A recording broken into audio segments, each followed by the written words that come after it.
Les politiques de la Chine pour arrêter Covid deviennent assez extrêmes. Et elles pourraient même avoir l'effet inverse.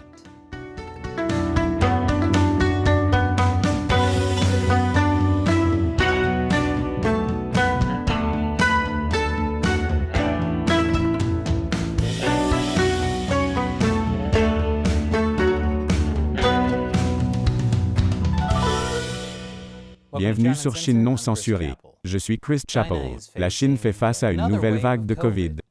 Et le Parti communiste, dans son infinie sagesse, essaie de combattre le Covid de la même manière qu'il combat les dissidents politiques, en les enfermant. Malheureusement, il est plus difficile d'enfermer un virus invisible qui se propage dans l'air. Le parti a donc un plan de secours: enfermer les gens. Et ils sont doués pour cela. Le système de confinement de la Chine est extrêmement strict. Mais en même temps, il est rongé par l'incompétence du gouvernement et truffé de lacunes béantes. Et cela conduit à des mesures de Covid que l'on ne peut que qualifier d'insensées. Disons que vous êtes dans la ville de Tianjin, mais qu'il n'y a pas assez de sites de test Covid. Alors quand le gouvernement vous demande de vous faire tester, vous vous présentez à celui-là. Je vais dire que c'est une mauvaise idée. Times Square le soir du Nouvel An avait plus de distanciation sociale. Et même si tu es négatif, peut-être que quelqu'un de ta famille ou de tes contacts proches a été testé positif. En fait, oubliez les contacts proches. Selon le degré de sévérité des autorités locales, même si quelqu'un dans votre immeuble est testé positif, vous pouvez être envoyé dans un centre de quarantaine.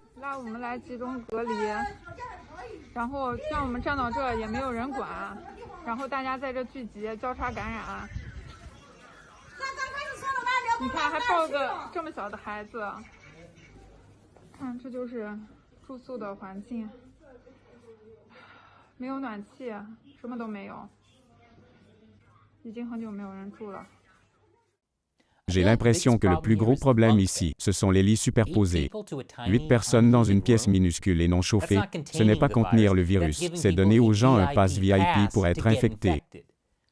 Mais peut-être qu'ils ne cherchent pas à prévenir les infections de Covid, une fois que les gens sont dans un centre de quarantaine. Comme je l'ai mentionné dans un épisode la semaine dernière, les officiels de Xi'an ont dit qu'ils ont pratiquement arrêté la propagation du Covid-19, parce que tous les nouveaux cas trouvés l'ont été parmi des personnes qui étaient déjà en quarantaine. Donc si vous êtes déjà en quarantaine et que vous attrapez le Covid, ça ne compte pas pour les officiels chinois. Mais au moins les gens de cette installation de quarantaine non chauffée avaient des chambres.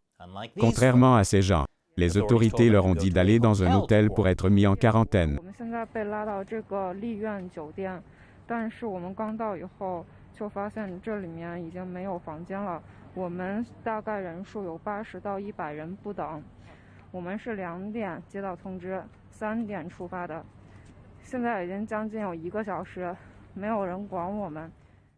Maintenant, vous pourriez penser, les autorités sont vraiment incompétentes. Mais ce ne sont pas les bonnes pensées à avoir. Les autorités chinoises sont très compétentes. Et vous pouvez le constater avec des vidéos totalement inédites comme celle-ci, montrant la livraison de nourriture à Xi'an. Une chaîne humaine nécessitant au moins 28 personnes. Est-elle vraiment le meilleur moyen de distribuer de la nourriture à tout le monde? Pour une ville de 13 millions d'habitants, je dirais plutôt, n'y pensez pas trop. Non, désolé, je dois parler de ça. C'est juste trop stupide. Je veux dire, il suffit de conduire le camion dans la rue.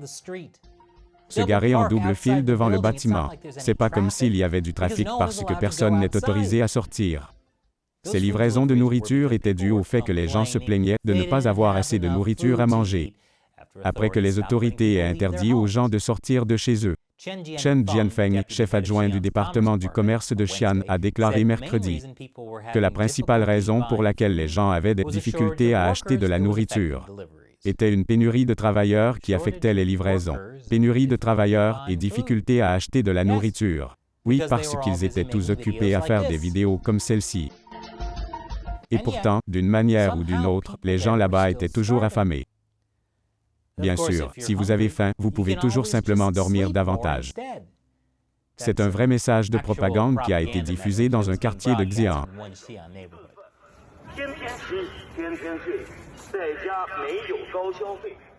Pour certains endroits sous confinement en Chine, les gens ne peuvent absolument pas quitter leur maison. Non, sérieusement, ils ne peuvent pas, car les fonctionnaires chinois utilisent une technologie avancée pour vous garder enfermé à l'intérieur. Et si vous essayez de sortir pour acheter de la nourriture, vous risquez d'avoir des problèmes, comme ce type qui a été attrapé après avoir acheté un sac de pain à la vapeur. Je ne pense pas qu'il ait pu garder ses pains à la vapeur. Certaines personnes qui sont allées acheter de la nourriture ont été obligées de faire une vidéo de confession. Ce type s'en est bien sorti, contrairement aux personnes qui se plaignent de la politique de confinement. Les autorités ont interdit les messages négatifs sur les confinements, et elles ont envoyé des gens en prison pour cette raison. Mais il n'y a pas que les plaintes qui peuvent vous valoir une peine de prison. Cela peut aussi être pour avoir répandu des rumeurs, en particulier si ces rumeurs vont à l'encontre du discours du gouvernement. Et pourtant, dans un pays où les gens sont emprisonnés pour avoir répandu des rumeurs, les gens ne semblent pas vraiment faire confiance au gouvernement. Dans cette vidéo, un officier de police dit aux gens de ne pas acheter des produits d'épicerie dans la panique.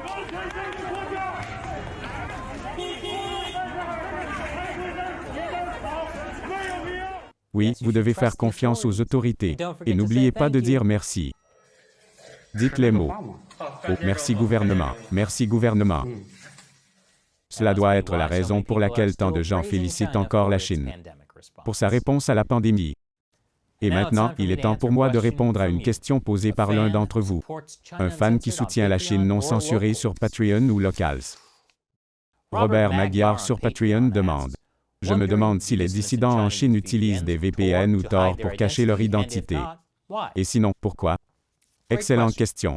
Oui, les dissidents en Chine utilisent diverses méthodes pour cacher leur identité. Mais c'est de plus en plus difficile. Il y a environ 5 ans, les autorités chinoises ont commencé à sévir contre les VPN non autorisés. Mais vous pouvez toujours utiliser un VPN contrôlé par le gouvernement, comme celui qu'utilise le journal d'État Global Times pour se connecter à Twitter, qui est interdit en Chine. Mais les VPN gouvernementaux peuvent enregistrer vos activités, puis vous poursuivre en fonction de ce que vous faites en ligne. Il existe encore des VPN privés qui fonctionnent en Chine, mais ils sont illégaux. Je recommande bien sûr Surfshark qui sponsorise certains de nos épisodes. Mais j'ai entendu dire qu'ils ne fonctionnent pas toujours dans toutes les régions de Chine. Les fournisseurs de VPN jouent constamment au chat et à la souris pour s'adapter à la technologie des pare-feux chinois. Les dissidents utilisent également Tor, mais celui-ci ne peut pas se connecter directement de la Chine à l'Internet extérieur. Il faut disposer d'une certaine expertise technique pour être en mesure d'établir un pont. Les autorités chinoises ont donc érigé de nombreux obstacles pour leurs citoyens, et c'est la raison pour laquelle la plupart des Chinois ne prennent pas la peine de contourner la censure. C'est trop compliqué, mais pour les dissidents politiques motivés, tout est possible. Merci pour votre question, Robert. Faites comme Robert et soutenez la Chine non censurée, en versant $1 ou plus par épisode sur Patreon, ou devenez un abonné payant sur Locals. Dans chaque cas, vous bénéficiez d'avantages différents. Mais dans les deux cas, vous pouvez me poser des questions auxquelles je répondrai dans l'émission. Encore une fois, je suis Chris Chappell. Merci de regarder Chine non censurée.